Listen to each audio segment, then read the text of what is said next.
Hi, everybody. I see everybody's coming on, which is great. As you start to log in, we're getting ready for you for our Big Reds webinar. So we're going to start in just about a minute. Actually, just about 15 seconds.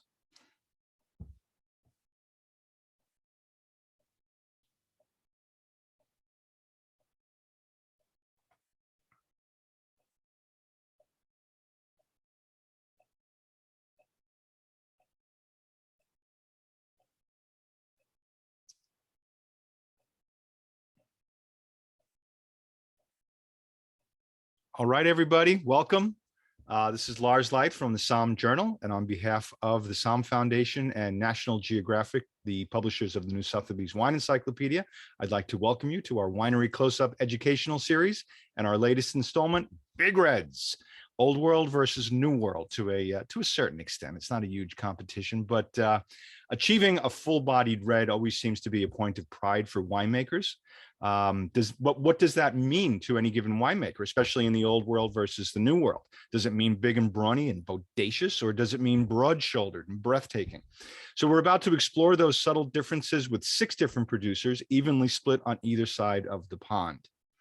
I just want to let everybody know, in terms of housekeeping, this is being recorded.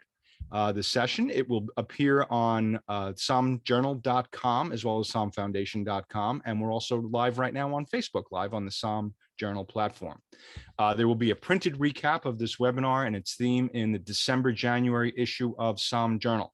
So if you don't already subscribe, please let us know, Lars@sommjournal.com. We'd be happy to send anybody in the trade a subscription. And of course, we also have our digital editions. So a lot of incentives, not only the great educational material we're going to get here today, but there are some other really cool incentives thanks to our collaboration with the SommFoundation.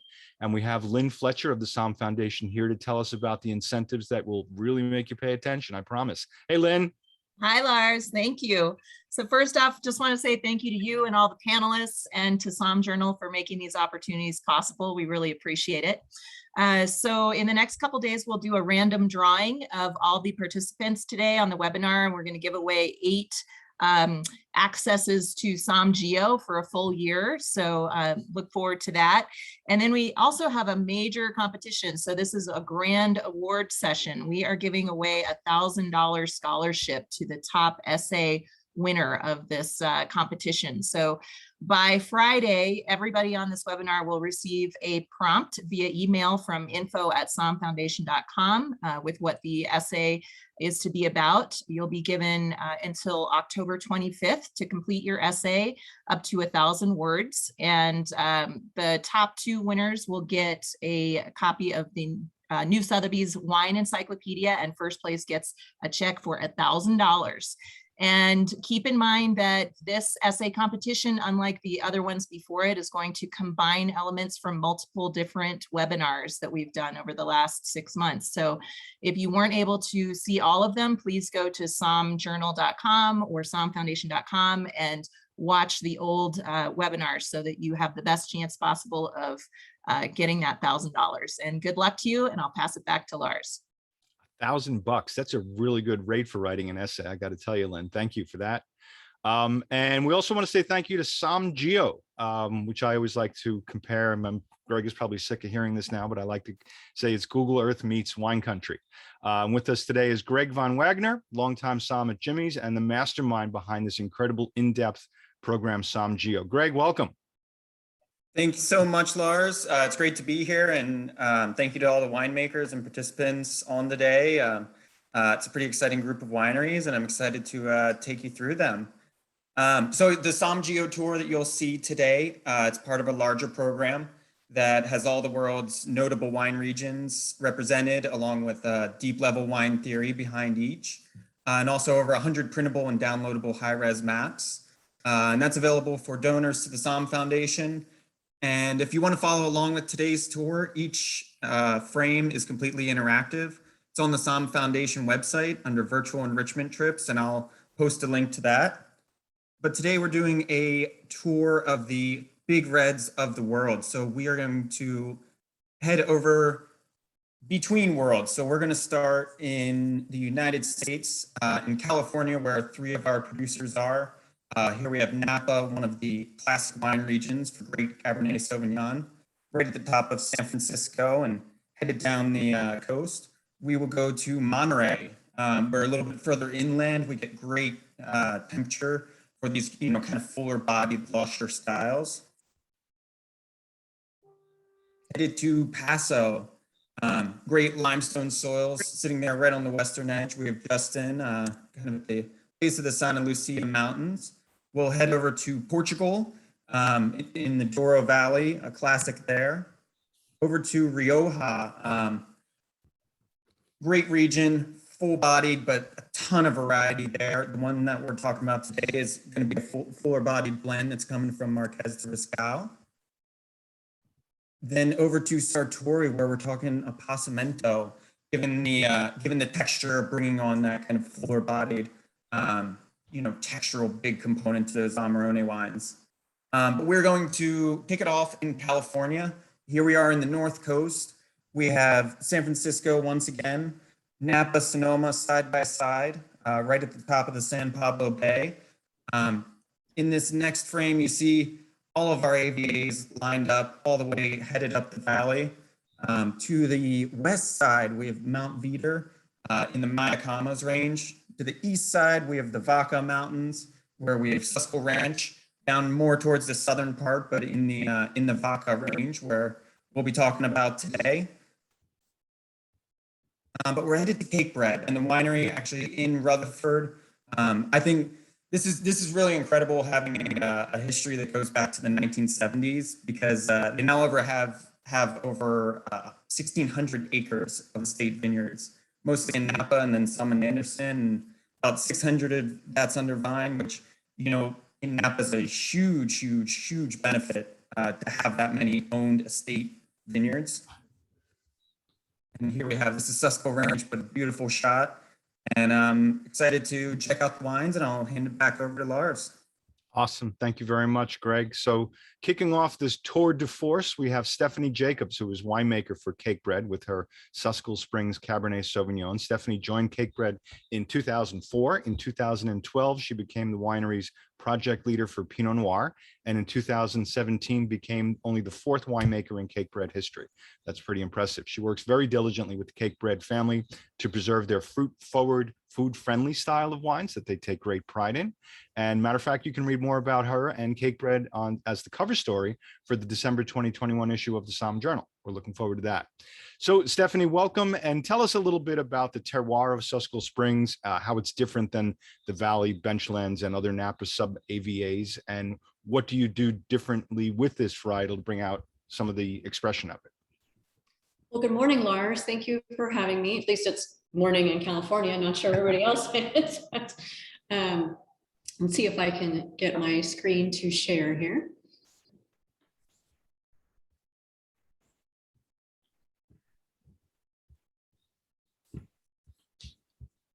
Go. There we go. Can you see it? Yes, we can. Okay. It's just a little bit off center for some reason. I don't know what's going on there. Yeah. Maybe I'll stop and try again here. Okay. All right. It's like all the IT guys said, did you reboot? Did you reset it? I know. Let's see.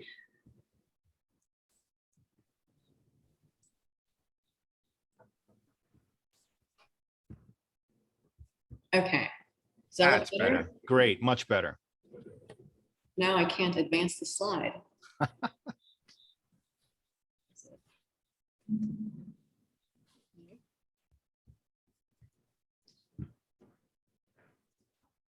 Which one?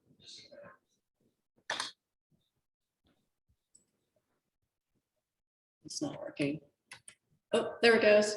Fantastic. Okay. Oh.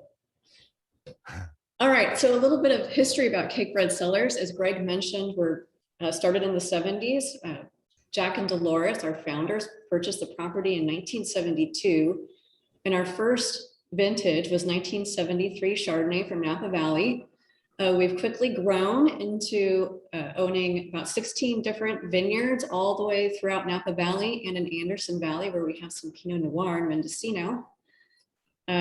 He also mentioned that I was the fourth winemaker. So Jack was obviously our first winemaker, and our second winemaker was Bruce Cakebread, followed by Julianne Lax, who I've had the pleasure of working with for the last 15 years now, before she is retired and I took over for her. Let's see, as mentioned before, we make food-friendly wines. Dolores has created a nice culinary program for us, and so we do have our own vegetable garden, and so all of our wines are made to go very well with food. Let's see, we are currently run by Bruce Cakebread and Dennis Cakebread, the brothers, so we're still family owned and operated.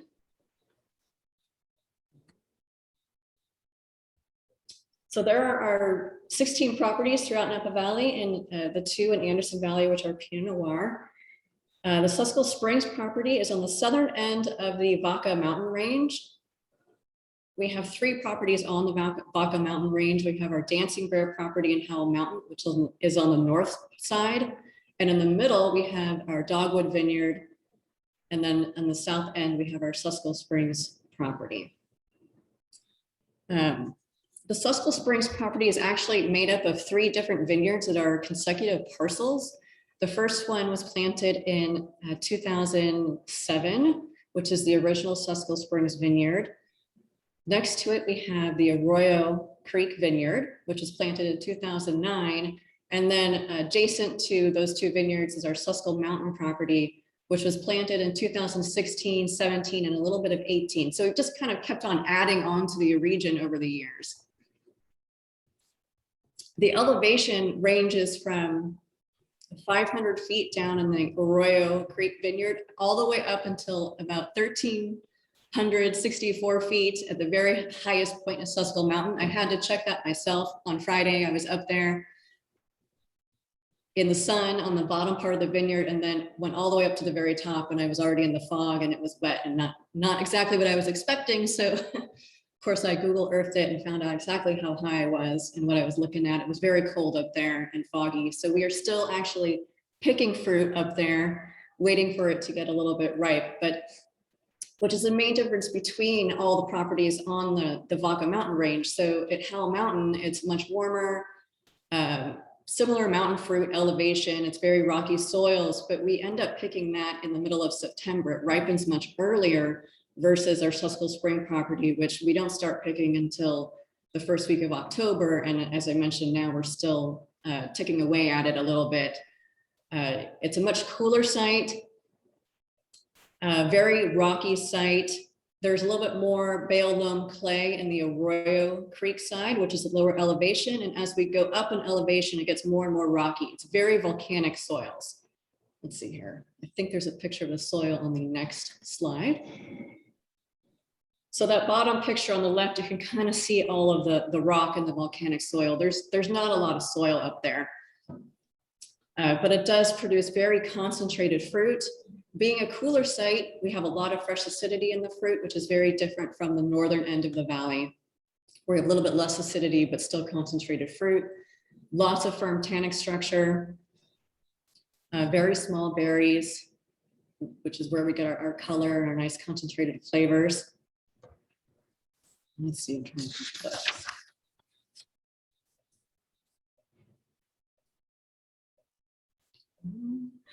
The upper picture, you get a little bit of the Arroyo Creek side and the Susquehanna Spring side. And as you go up, you get a little bit of the Susquehanna Mountain, but it's a little bit hard to see. So the whole property in itself is 700 acres in total, but we only have 175 acres planted. The rest of it is oak forests and rangelands, lots of different aspects and slopes. So the east facing slopes, we planted Sauvignon Blanc. The west facing slopes, we planted Cabernet. And then the in-between slopes, we've planted Merlot and Cab Franc too. So, let's see. I think that's it. So the Susquehanna Springs Cabernet, this is our first vintage of Susquehanna Springs Cabernet. 85% Cabernet, 15% Merlot. Lots of bright fruit concentration, nice fresh blackberry, lots of fresh boysenberry, nice tension and structure from the acidity and the firm tannins that we get from the rocky soils. We do age it 22 months in French oak barrels. Little bit of floral component to this wine, which I think makes this site unique. There's a common thread. So we also make a Merlot from this site and a Cabernet Franc, and throughout the entire site, there's a little bit of a floral consistency to all of the wines and the fruits there.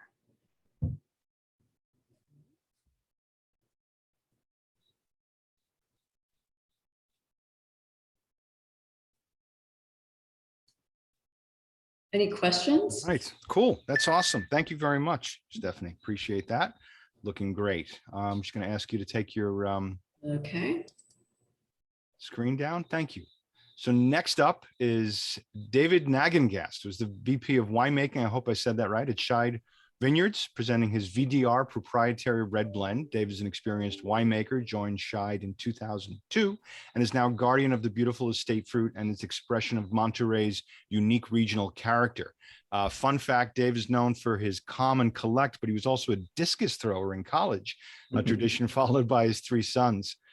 So tell us, Dave, cool collected guy in a cool climate, making big red wine. Tell us how that comes about. Yeah, thank you. I'm here to talk about our wine, the VDR it's called. Oh, excuse me.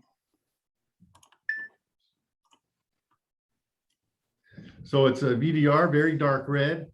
And just a little bit about the Scheid family. It started by Al Scheid in 1972, and for the first 30 years, they produced only quality wine grapes that they sold to other wineries.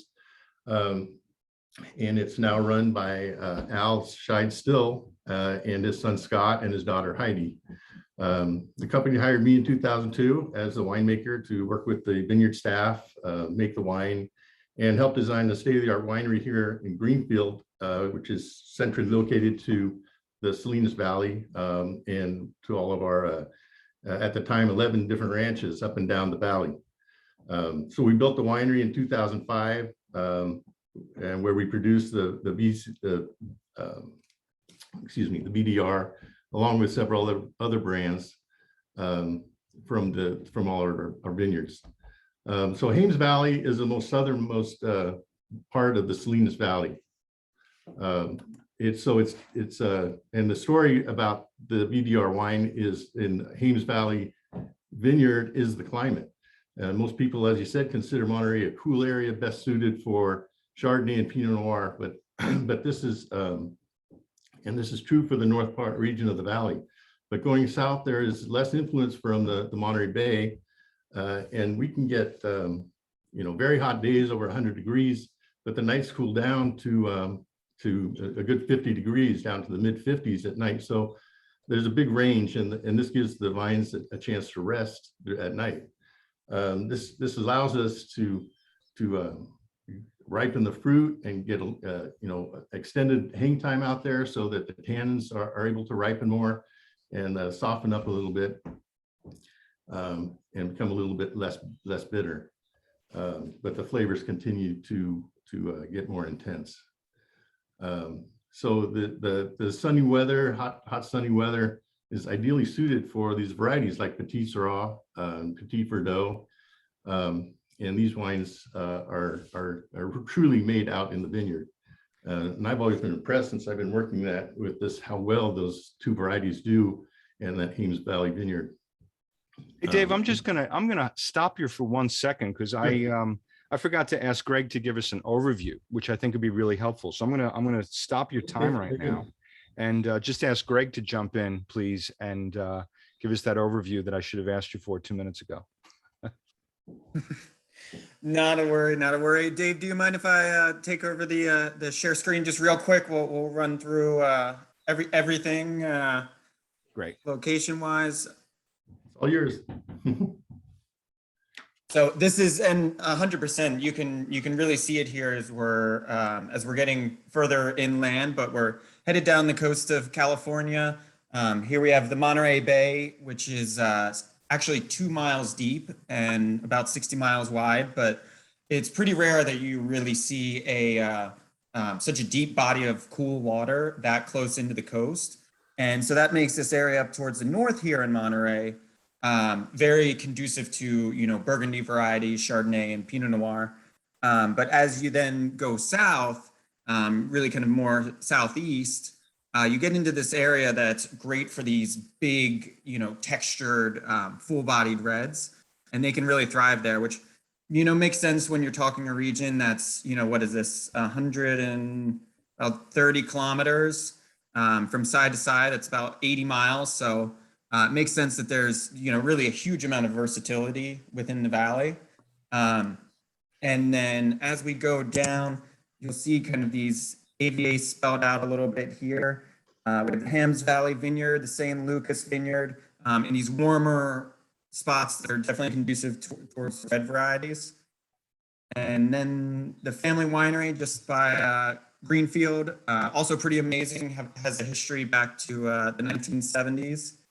And they're making some stellar wines, and we'll pop right back over. Fantastic. Thank you very much for that, Greg. All right, Dave, I'll let you bring it back in now that we've got that context.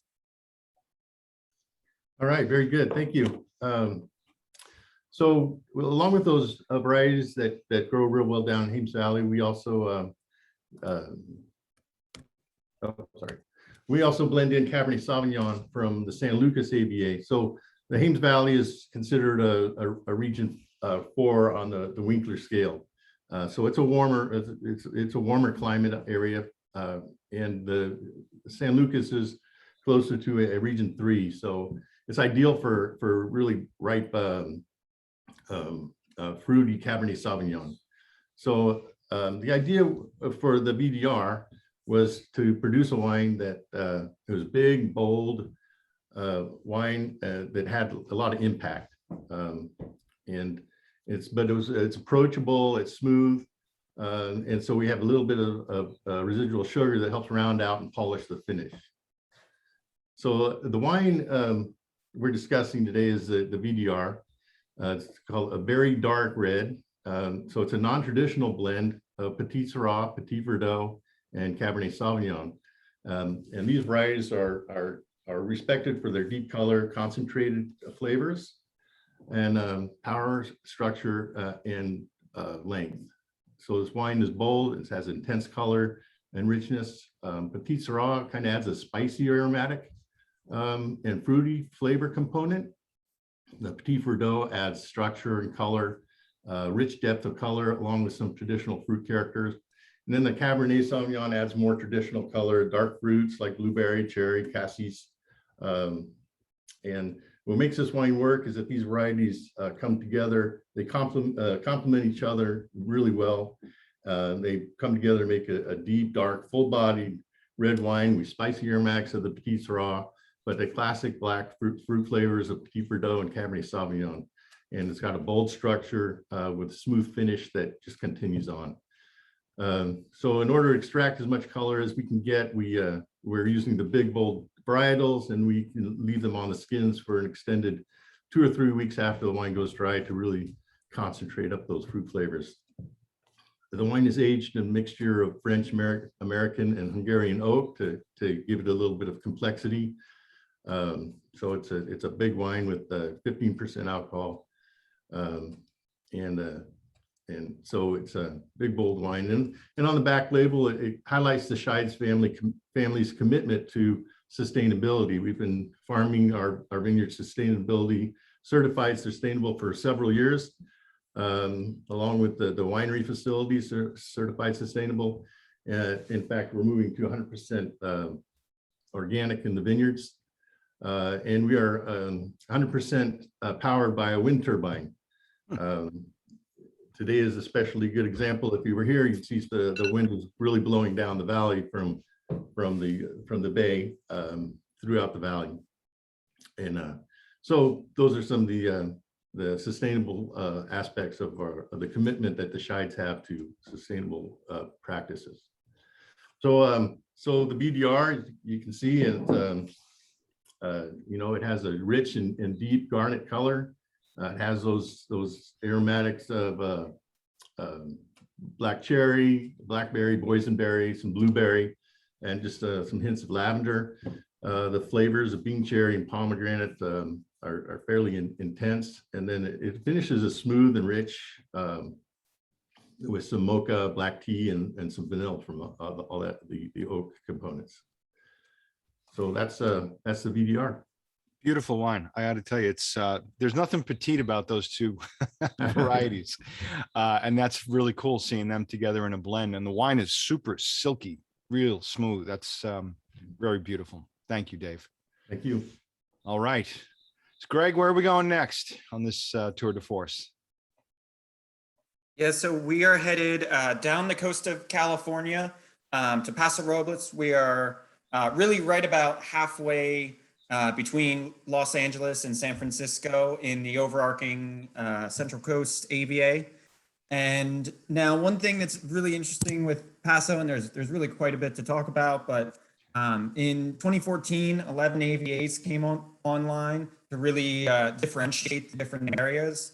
And a lot of that is because of this effect. So these are the Santa Lucia range. And so you get all this cool air coming in from the Pacific that's then forced up over these hills. And you can see a great shot of the range right there that go up to right about 4,000 feet or so. And that air gets forced up and it actually turns into rain, making the western side a little bit rainier, a little bit cooler, definitely because of the Pacific Ocean influence. And quite a bit too can get through this area called the Templeton Gap, which is, you know, not necessarily a specific point, but a series of lower lying hills. And so all that basically means that you have the western side of Paso, which is rainier, it's cooler, and you know, throughout the AVA, you have these great diurnal temperature shifts. We're going to Justin Vineyards over on the far west side. Another thing I'm sure Joseph will talk to, we have really unique limestone soils, which you really don't see all that often in American wine regions. You have a great shot of the winery, and back to Lars for more. Awesome. Thank you, Greg. It is my honor to introduce Joe Spellman, MS, National Spokesperson for Justin Vineyards of Paso, and he's presenting his isosceles today. Joe became America's 29th Master Sommelier in 1996. Sorry to date you, Joe, but he's had years of experience on the floors of some of Chicago's most prestigious restaurants, not to mention a very happy Chicago baseball fan these days, eagerly awaiting today's game shortly. And see if Houston, see if the Sox can tie up the series against Houston. We'll also see what happens in California tonight if the Dodgers can tie it up. So, Joe, Paso is known for a lot of sunshine. It gives you a lot of phenols. What are the challenges of making a big red wine in a relatively dry coastal region? You've got limited water sources, especially in drought years. Oh, you're on mute, Joe. Whoop, sorry, I thought I did it. Good. Thank you, Lars, and thank you, Greg, for that great presentation. I'll amplify a little bit of what you said in a moment, and I'll quickly answer Lars's question about water management, and I'll show you in a diagram how that is beneficial for us to be on largely, but not exclusively, the west side with our multiple estates, and how water movement as well as wind movement are beneficial for moderating our overall climate through the growing season.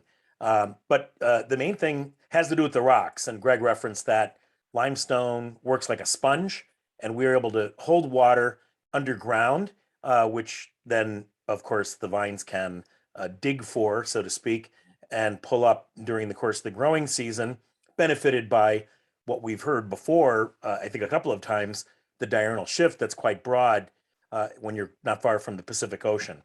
So I'll set up my little deck here, and we'll see if we can amplify some of those ideas. Of course, Justin Baldwin was our founder, acquired the land in 1981 with the goal to making Bordeaux-style wine.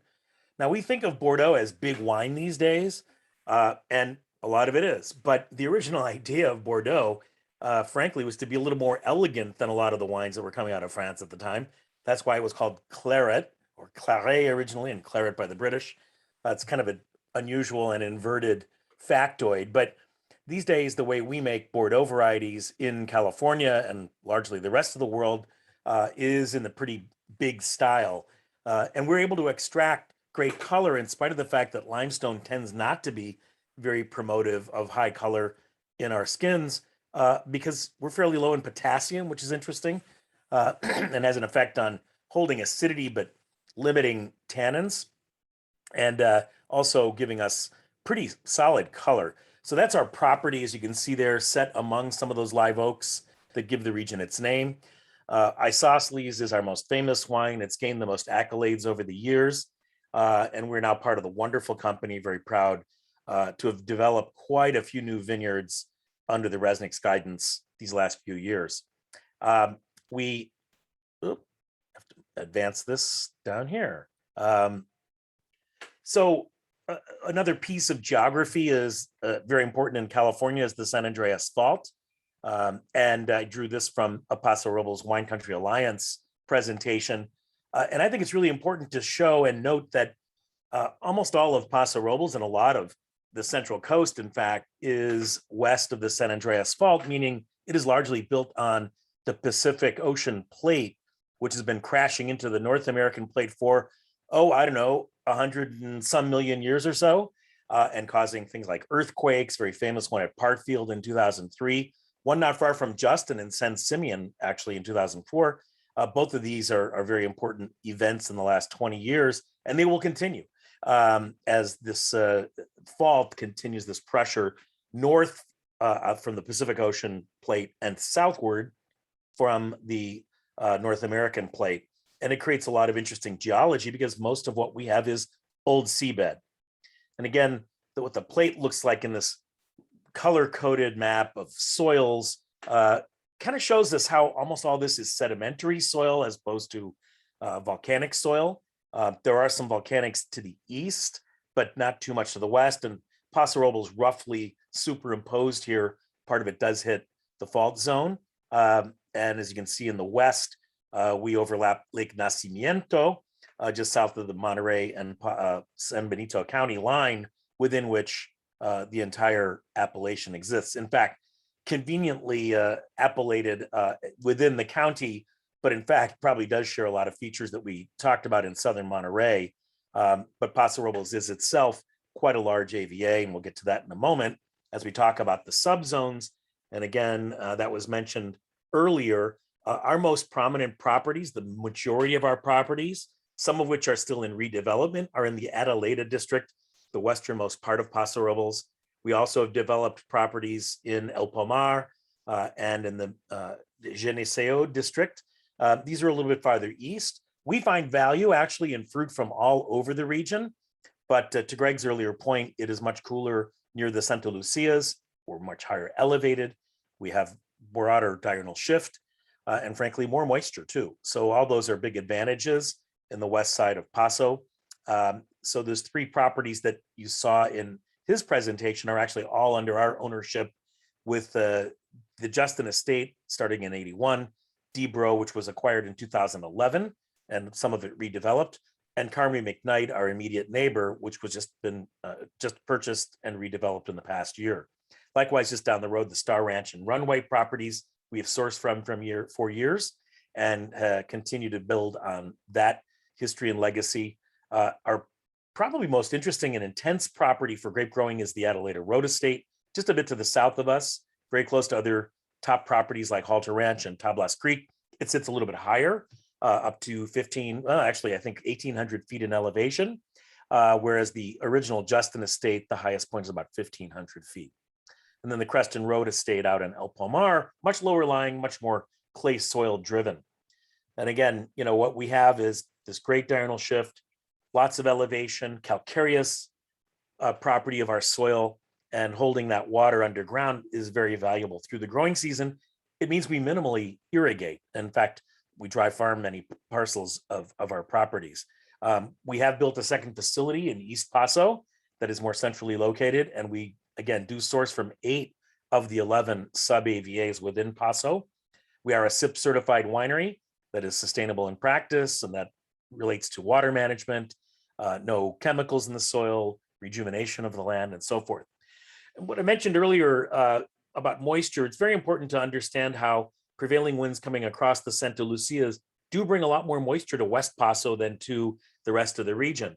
A lot of this isn't felt as direct precipitation. Most of it does occur over winter, but it's very important for the long term of the growing season, because the Adelaida Hills, which is about the location where we are at some elevation here, just inside those highest peaks of the Santa Lucias, well, that's 35 to 45 annual inches of rainfall compared to well out east, 8 to 10 inches out near Shandon, and sometimes even less. It can be quite a desert. So I think Paso Robles has a mistaken reputation as a very warm zone. In fact, it is warm as you measure degree days relatively, but it's not as warm as the Napa Valley floor, for instance, especially out in the west.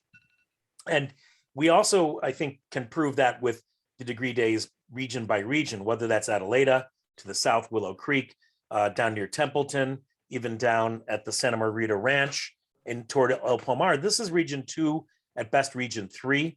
The warmer regions, of course, north and east. And these wind flows shown by these arrows, whether it's the Gap region, the Salinas Valley, which brings air down, weakening as it comes down through Monterey, and the Cuesta Grade, are all sources of cool air that moderates what we do. So we get really great styles of fruit, primarily Cabernet Sauvignon. That's what the region grows the most of. The old traditions of Zinfandel have subsided significantly, and the whole Rhone operations, which we participate in, are really small compared to the Bordeaux varieties. So a lot of the East is alluvial soils. I'm not going to get into every single region here, but do want to point out how we have what we call bedrock and colluvial soils on the downslopes from the Santa Lucia range. And those are really valuable because they provide this calcareous rock underneath, underground, with relatively low potassium. And that, in combination with the silica soils, is what we see most of out east. Clay, sandy loam, out west. Clay and sandy loam valuable to our eastern growers. That is our property from its highest point, looking to Fog Bank, coming over the Santa Lucias. Right. Also a great source of refreshment for the vineyard during the growing season. And that is a photo I took from an airplane about 12 years ago of the original property. Looking down to the east, you see how sunlight has affected these hillsides and how our vineyards kind of roll along the terrain in the hillsides. Being on hillsides helps limit yield. Everything is done by hand on property, and we do keep a very strong integrated pest management program, as well as managing our vineyards with composts and, again, no chemical inputs. So the wine certainly is our most famous wine. We mature this in new French barrels, about 21 months on average. Generally, a 3-sided wine, get it, isosceles, with the supporting varieties of Merlot and Cabernet Franc typically about equal. This vintage was 9% Merlot, 8% Cabernet Franc. Very powerful wine in terms of richness, color, depth, fruit, not mega tannic. And I think that's often what is thought of as being one piece of big red wine, the other being alcohol. And we're not shy with that. We are often well over 15% alcohol. And I think that's been a great hit in the steakhouse world and among connoisseurs worldwide. So we're very proud to present 2018 Isosceles, continuing our traditions. Fantastic. Thank you very much, Joe. Appreciate that. Very classic to wrap up our New World session. And now we're going to take a look at the New World, or the Old World, rather. Greg, ready to take the leap across the pond? Absolutely. So we're headed across the Atlantic to Portugal. Really fascinating country, and I really think that there's never been a better time to drink Portuguese wine. Yeah, we are in the northern section. So I'll point out, just down in the south, we have Lisbon. Then as we head up north, just south of Galicia in Spain, we have the major city of Portugal, that's Porto. And then up a little bit, we have the Douro River Valley. Now, when we get into the Douro, a big thing is that, if you'll notice, you'll see this VINEYARD right next close to the Atlantic Ocean. Well, a lot of that influence hits the Serra de Montemuro as well as the Serra do Moral, and subsequently inland Portugal gets much drier, it gets much warmer than VINEYARD. And here we have, these are the three subzones of the Douro Valley. We've got the Baixo Corgo, the Cima Corgo, and the Douro Superior. And as you go up the Douro River, that definitely gets, it gets drier, more continental. And then when you're down closer to the Baixo, it's a touch rainier, a touch cooler, but really, really incredible place. And the Douro Valley, as with the rest of Portugal, has always focused on indigenous varieties. So they have well over 300 within the country. And I say well over because I'm sure there's more. And really focus on them. They always take a front seat. There's very little international varieties within the country. So here we go, just in the Cima Corgo, but close to the border of the Baixo, we have Quinta do Mercis, just a really, really beautiful estate. If you haven't been to the Douro, I would put it very top of your list. Stunning area, steep hillsides, really just an incredible country, and make some really incredible wines here. Here you can see a great shot of the estate, and I'll hand it back over to Lars to hear more. Awesome. Thank you very much, Greg. So with us now is Frank Paradis, who is the president of Now Imports. Frank grew up in Newark, New Jersey, not far from me. Portuguese-American community, has great food and wine. I've enjoyed it there many times. Frank went from running his family's neighborhood wine shop to making it an important source of Portugal's greatest wines, then brought his expertise to an importer level. And now he runs the Espero group. And Frank, you're going to have to school us both on a lot of these correct pronunciations. Portuguese can be very complex, not only in its grape varietals, but in its pronunciation. But your group is one of Portugal's most dynamic and progressive producers and importers. So looking forward to hearing more about that and how you deal with the complexities of Portugal and make this great big red wine. Welcome, Frank. Thank you, Lars, and the Somm Journal. Thank you, Greg, for absolutely fantastic introduction, and to the rest of the esteemed panelists. So real quick, Quinta dos Murças, as Greg mentioned, is located in the northwest of Portugal. So Esperão as the group that I currently manage here in the United States was founded in 1973 by Dr. José Roquette when he acquired the Herdado Esperão property that dates back to 1267 in the Reguengos de Monsaraz subregion. And we have been able to grow our business since then. And in 2008, we had moved into the Douro region in with the acquisition of Quinta dos Murças.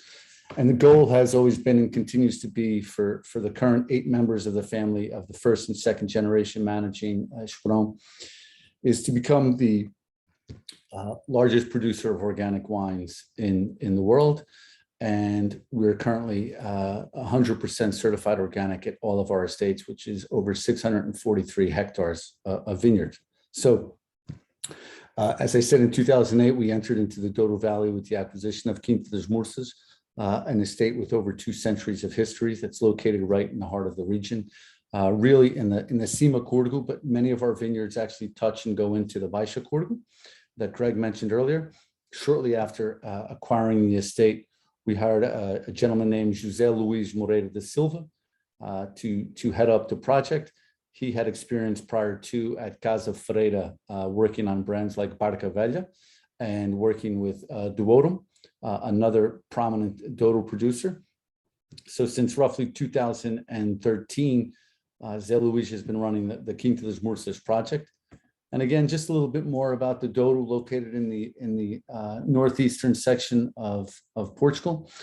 It is a region that has 2 DOCs inside of it. It has the Douro DOC as well as the Porto DOC. It was delineated in 1756, making it the world's oldest demarcated region.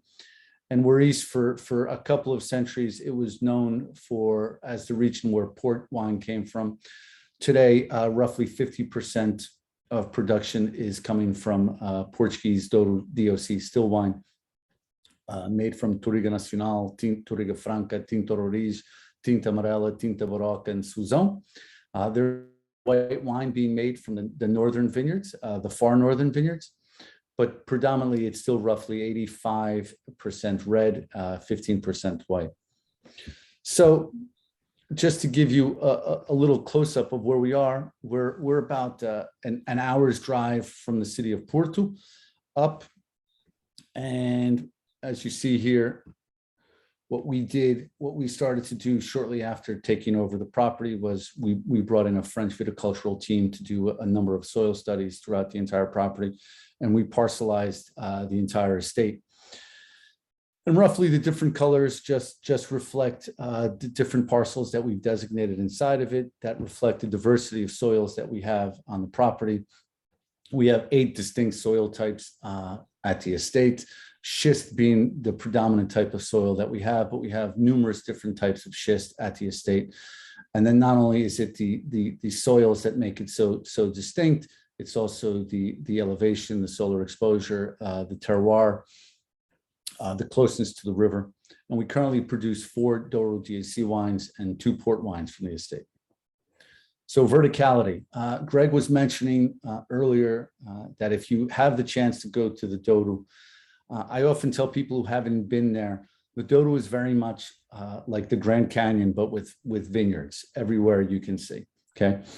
And when you go to the Douro, you quickly realize that everything seems to be terraced. It's terrace. But when we went to the Douro in 2008, what we loved about Quinta das Mursas was that the previous owners of Quinta das Mursas, shortly after World War II, they had gone to Bordeaux and they had started to learn and to study a lot of the winemaking techniques that were happening there. And they came back and they realized that the terrace plantings weren't as efficient as they wanted them to be. So they planted everything vertically. So when this estate became available, the Roquette family seized upon it and they acquired it. And part of it is the vertical plantings allow for a higher number of vines to be planted per hectare, leading to more competition between the plants, allows for greater solar exposure, and allows for better aeration, which leads to healthier plants. So for us, and you're looking right now at the Reserva vineyard, the Reserva vineyard has that south to western exposure, allows for a much higher density. Elegance. What we liked so much about Quinta das Mursas is that it allowed us to build these beautiful, big, bold reds, but these big, bold reds that at the same time were elegant.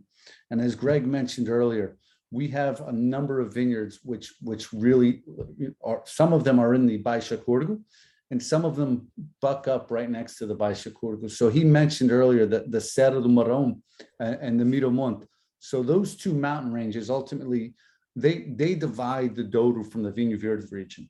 And what that separation means is that the Atlantic influence that comes in literally stops at the mountain range. So whereas the Douro, the VINEYARD region will get a tremendous amount of rainfall, the Douro will not, okay? The Baixa Córrego will get more rain, will get double the amount of rainfall than the Douro Superior, but it's still nothing compared to what happens in VINEYARD. So here we get a little more rainier climate in the Baixa Córrego. Our Cima Córrego vineyards are much closer to the river, higher concentration. We're getting much richer fruit from it. And then we have the soil site types. So in this particular presentation, I wanted to present the mica schist, right? So mica schist is the soil that is predominant in the Reserva vineyards. So here it's really giving us more minerality. The mica schist is absorbing heat throughout the day. So when we get these huge diurnal shifts, that heat is letting off throughout the night. And as the heat lets off throughout the night, it really allows us to have a much more balanced maturation of the grapes throughout the growing season. Also said, shameless self-promotion here, also said that wines that are grown from vines in mica schist have significantly higher amounts of antioxidants and resveratrol. So obviously, the more you drink of Quinta dos Morsas Reserva, the healthier and the longer you will live. It's a fact. I can attest to it. And then with Lagares, right? So we foot tread everything inside of Lagares, and I just wanted to touch upon this a little bit because, you know, they say in the Dodo that you have 3 months of winter and 9 months of hell. Okay, the spring, the summer, the autumn is brutal. The heat is absolutely brutal. So, you know, canopy management, everything comes into effect in terms of us making sure that we have as much health in the plant as possible, but we are yielding these incredibly high tannic varietals. And what we do is we foot tread them in the lagars. Each lagar holds roughly 7 to 8 tons. We're foot treading with 7 people every 4 hours for the first 2 days. Prior to fermentation, we want to maximize extraction as much as possible. And then we want to get 8 days of skin contact on the skin. If we're making a vintage port, we're going to do the exact opposite. So if we're making a vintage port, we're going to double the amount of people we have foot treading in a lagar. We're going to maximize the extraction as much as possible, and we're going to minimize the skin contact. Our viticulture has been up until I say 2021 is when we were finally 100% certified organic at Quinta dos Morsas. So we have been doing integrated production farming practices up until this point. We still do that, but now all of our farming is certified organic. You know, many times people ask the questions, what are the big gaps or big differences between US organic and EU organics? US organics basically means no added sulfites. EU organics allows for up to 100 parts per million for dry reds, up to 150 parts per million of sulfites for dry whites. So fascinating, Frank. We got to wrap it up though. Okay, so these are the varietals, multiple varietals, field plantings. Okay, we go into there. So Quinta dos Morsas Reserva 2013. All right. Really is an estate wine. It's a field blend of multiple different varietals. Full-bodied for us really means finding the balance between aromatics, fruit, tannin, and acidity and mouthfeel. It doesn't really mean being big or bold or bodacious. It's rather, you know, taking what nature provides us and presenting it to the consumer in as balanced a way as possible.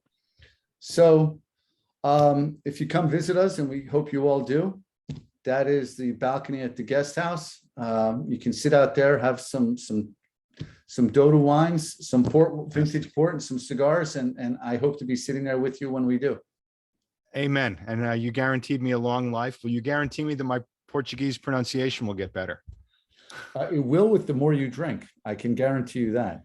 I believe it. Yeah, you don't speak fluent Portuguese, you speak fluid Portuguese after a certain point. Yes, exactly. Excellent. So Greg, where's our next stop in the old world?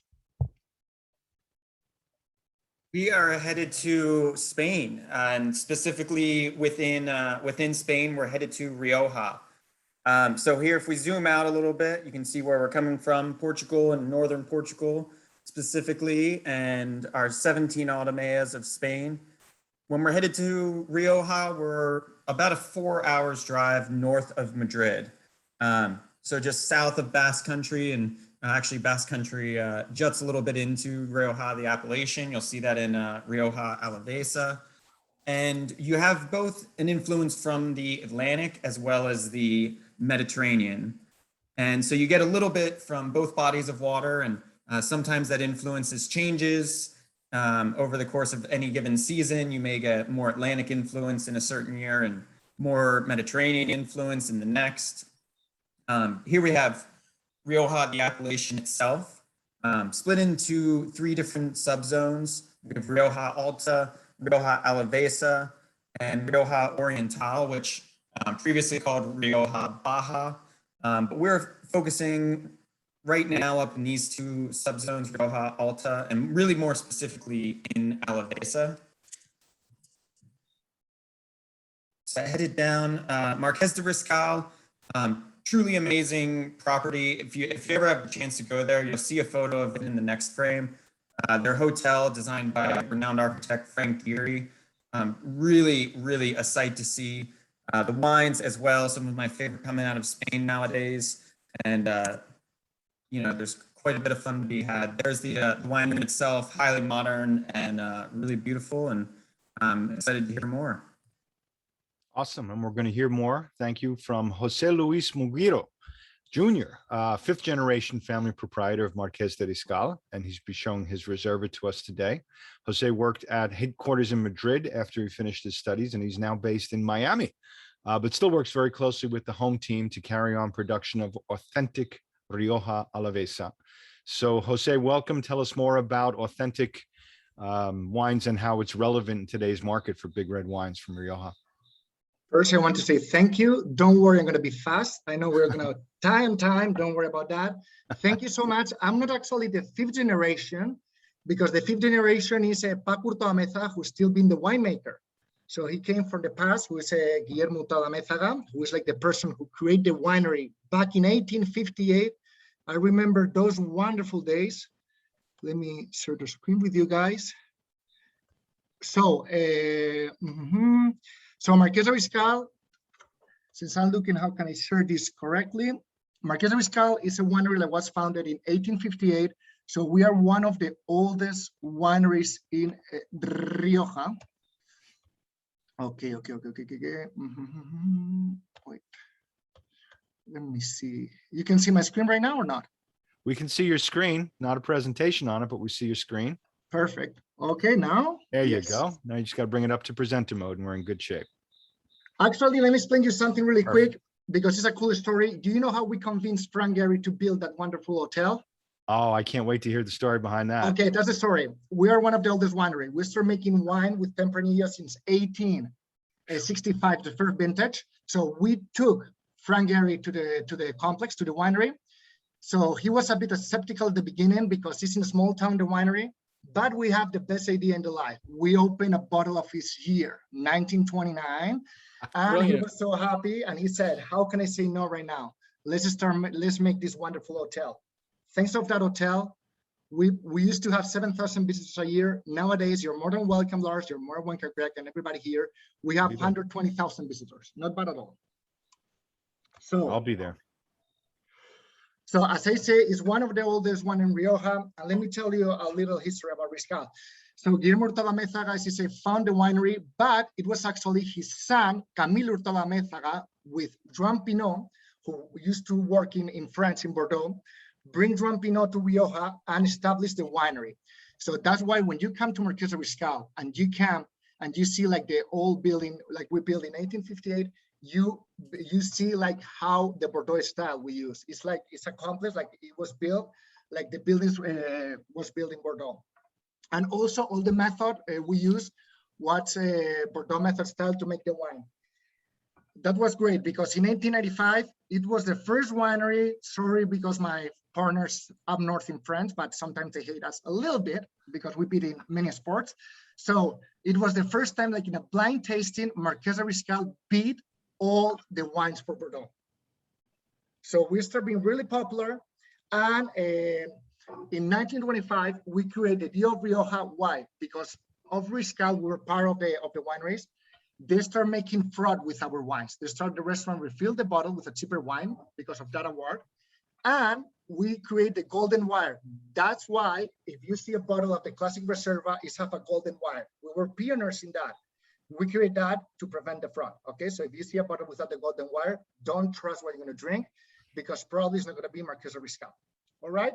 So as I say, we still believe in tradition. How many? So let's go forward. That's what I say. That's like the Diploma de No Bordeaux.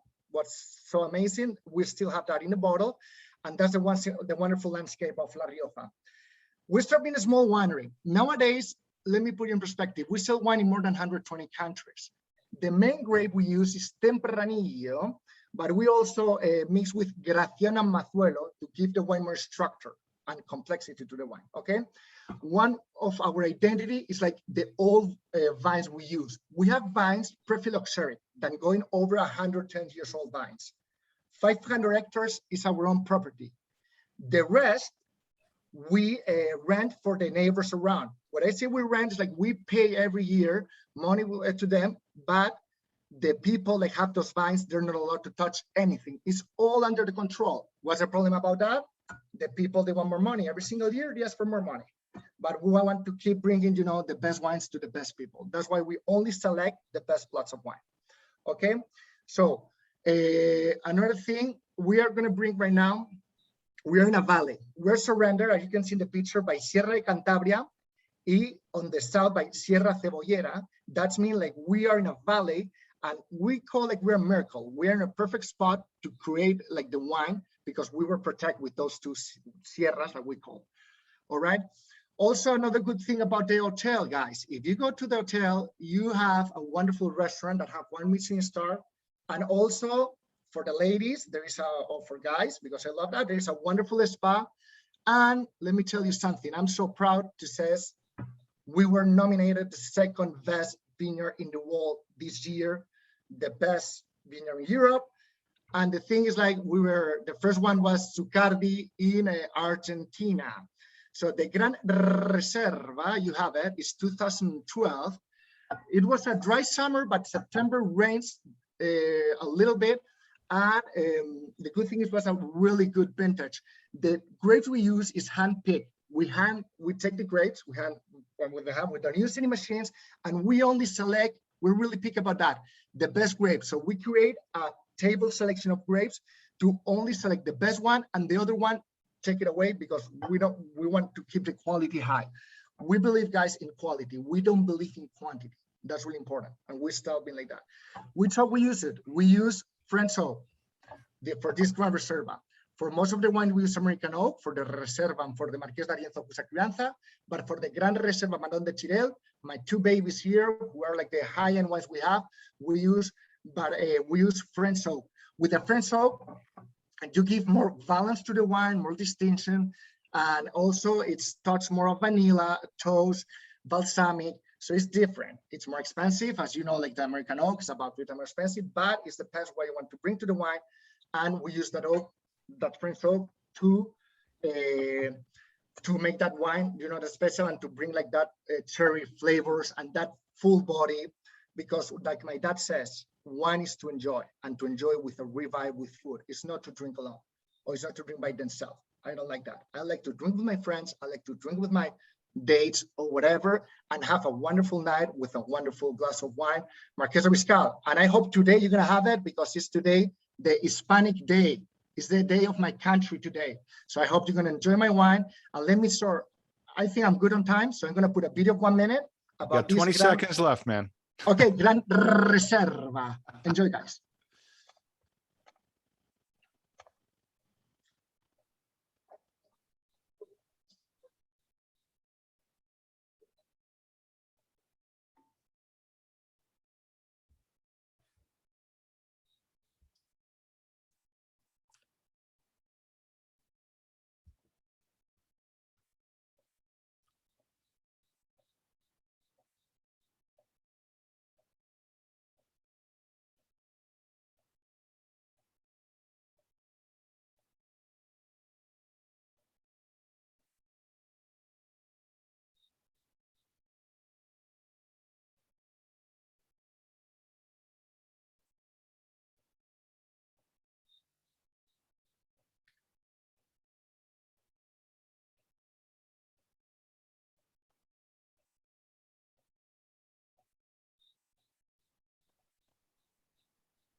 All right, that's all. Thank you so much. Fantastic. I hope you enjoy, and hope to see you soon, guys. That was a really good presentation. Thank you, Jose. So, Greg, we got one more stop to make in the old world. Where is it going to be? All right, so we are headed over to Italy, and let's see, Jose, do you mind if I hop on the screen share? Oh, sorry about that. Sorry about that. Your mother told you never to stop sharing, but you have to now. I know. How can I do this? Leave, right? Stop share. Don't Jose, leave. Jose, I might, Should be up. Stop share. Now. Sorry, guys. Now. Hotel. We're good. Perfect. So, all right. So yeah, we are headed over to northern Italy. specifically to the Veneto. And, when you're talking Northern Italy, by and large, you're talking about the foothills at the base of the Alps where so many of these wine regions are. Here you can see the Po River Plain. A lot of that area is really, more agriculture land, but these foothills at the base of the Alps are where a lot of the action as far as viticulture goes. And here we're headed specifically to Valpolicella. So we are just near Lake Garda. A lot of great wine regions surrounding that area. We have kind of the different subzones in Valpolicella, the Alassi, also the Est Valley or the East Valley, Valpentena. We're in Valpolicella Classico right now, where we have the 5 subzones. And here we make a wine with Corvina, Rondinella, and Molinara, and smaller quantities of lesser known grapes. And we'll be talking about the appassamento process. So really brings the texture, the concentration, and that's both in flavor as well as in alcohol, brings the richness. Here we have a lot of these verdant hillsides, really, really beautiful country. And the partially dried grapes, they're going to make their way into Amarone. And with that, over to Lars. Excellent. Thank you very much, Greg. I haven't been to Amarone in, I don't know, the Valpolicella region in at least 2 weeks. I miss it. But we have Andrea Sartori, who is president of Sartori Winery and 4th generation of family proprietor. And he is presenting an Amarone to us today. Wrapping it up, I have to admit here, a little total disclosure. I've known for Andrea for at least 30 years, Andrea, right? We went to kindergarten together. That's why I'm not that old. Exactly. That's why we went to kindergarten together. Andrea spent a lot of time in the US for his studies and for work, which is where I like to think he picked up his Ohio accent. He's right now responsible for long-term vision of the company, which he often contemplates over a good cigar, be it Toscano or Cubano. So welcome, Andrea. Thank you, Lars. Thank you for the introductions. Let me share the screen right now. There we are.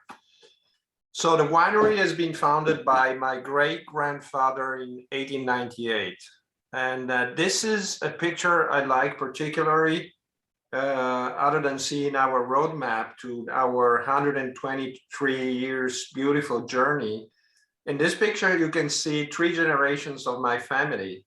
The guy in the center with the mustache is my great-grandfather, Pietro, the founder, who was actually a restaurateur in Verona.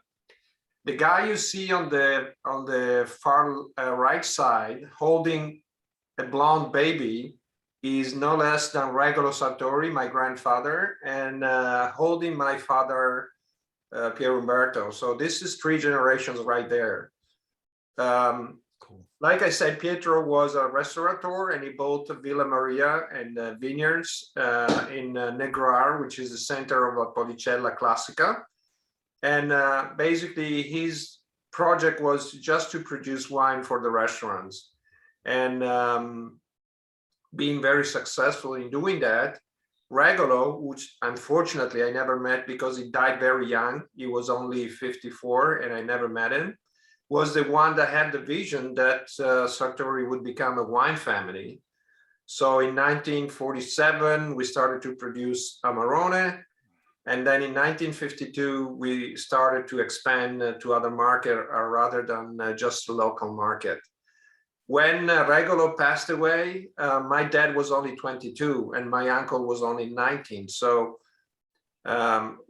we owe it to them because even at such a young, to such young guys, they could actually manage to bring Sartori to the next level until they both retired around the end of the 90s and my generations took over.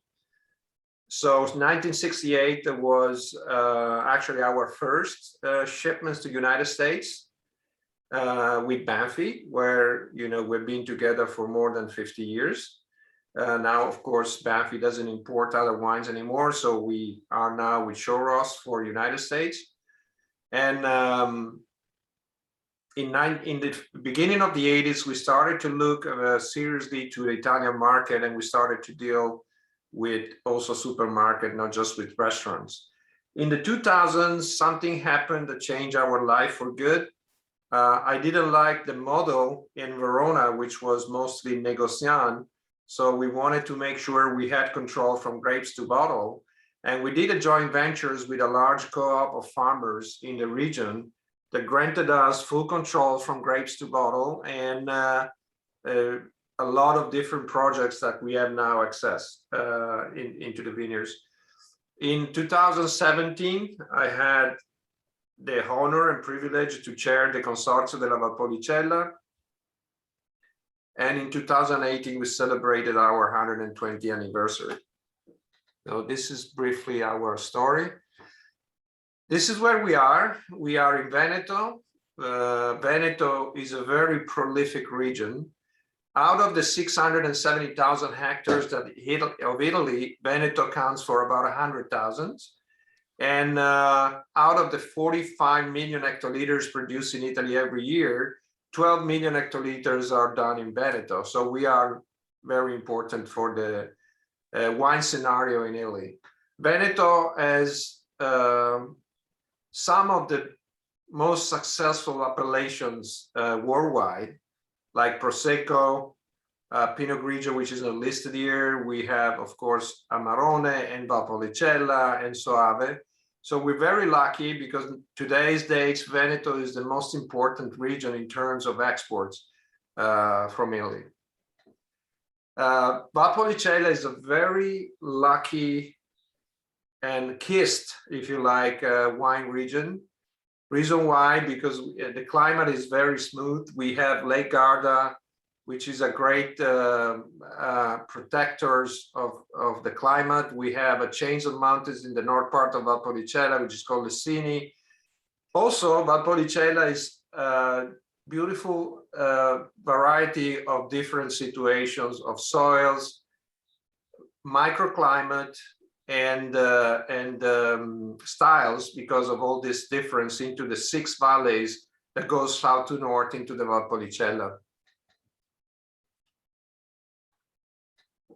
The main grapes that we have in the Valpolicella are Corvina, Corvinone, Rondinella. Even if Corvina now and Corvinone are considered basically 80% of the blend. Reason why Corvina and Corvinone are the best grapes for the appassimento, which is the winemaking system we use for the productions of Amarone. Amarone, as you know, is an incredible story. It's a wine that happened by mistake because in the area, the appassimento system, which is the drying of grapes, was used since 2,500 years ago. That's how long we trace it back. But the Amarone, it was making basically a sweet wine called Recioto. And then, you know, in the 40s, by mistake made by a local winemakers, this sweet Recioto was fermenting in the barrel and it became totally dry. So this is how actually Amarone started and it became a very successful wine in the markets. But Valpolicella is roughly 9,000 hectares of vineyards with a productions of roughly 60 million of bottles and in this 60 million bottles, 15 to 16 millions are Amarone. The Amarone we are presenting tonight is a Reus, which comes from the Classico area, which is more west in the Appalachians. It's 2015 vineyards. And as you can see, basically 80% of the blend is Corvina and Corvinone, plus Rondinella, which is another indigenous varietals which adds freshness and acidity to the blend, and a 5% of Cabernet. The best way to describe Amarone, but I would say is the best way to describe all wine from Valpolicella, is that cherry finish that you have when you smell the wine and you taste the wine. The aroma is incredible, and it all comes from Corvina and Corvinone. So if you taste the wines from Valpolicella and you don't find that cherry finish, we are in trouble, because that is the major components of the aromatic profile. It's a rich, complex with a big structures, and most of the time a big alcohol contents, which could go from 16%, 15 to 16%. but because of the softness of the tannins and the roundness and this cherry finish, the alcohol is not is very well integrated. So being such a big structure is considered, I would say, quite a soft and easy to comprehend wine. Absolutely. I've got a lot of comprehension going on here, Andrea, so thank you. Thank you, Lars. All right. Thank you, Andrea, and thank you to each of our brilliant panelists for this wonderful educational opportunity. Everybody remember to get your essays in. A grand on the table. That's pretty good. Lynn, do you want to give us a fast review, please, of what the ground rules are and when people are going to be hearing from us? Yes, thank you, Lars. So once again, we'll be sending out the essay prompt in the next few days by Friday at the latest. Everybody will receive that prompt in their email. Make sure that info@SommFoundation is allowed in your inbox. Check your spam filter if you don't get the email. The prompt will be out there by Friday. You'll have until the 25th to submit your essay. Make sure you read the instructions very carefully. And please take the time to go back and review the other webinars that maybe you haven't seen or you didn't pay enough attention to give yourself the best chance. They're all posted on the Somm Journal and SommFoundation websites. And good luck to you. Great. And I hope you hear the noise behind me. It's a reminder that I don't live on Long Island. I live on Long Guy land. My landscapers are here again at my back door. But thank you, Lynn. And I want to remind everybody that this has been recorded. So it'll be available shortly on sommjournal.com. If you look us up under webinars, it's on our Facebook Live platform as well. And also there'll be links through the SommFoundation.com. Printed recap will be in the December-January issue. And once again, thank you to everybody who tuned in, to all our panelists, to Greg, to Lynn from the Somm Foundation, and on behalf of the Somm Journal, Somm Foundation, and National Geographic. Thank you once again, and please join us on November 9th when we address the Southern Hemisphere. Location is key, and sometimes altitude matters. So thank you all, and have a great rest of the day. Ciao. Enjoy your big reds. Thank you, everyone. Thank you. Thank you all. Looks good, Joe. Go White Sox and go White Rocks.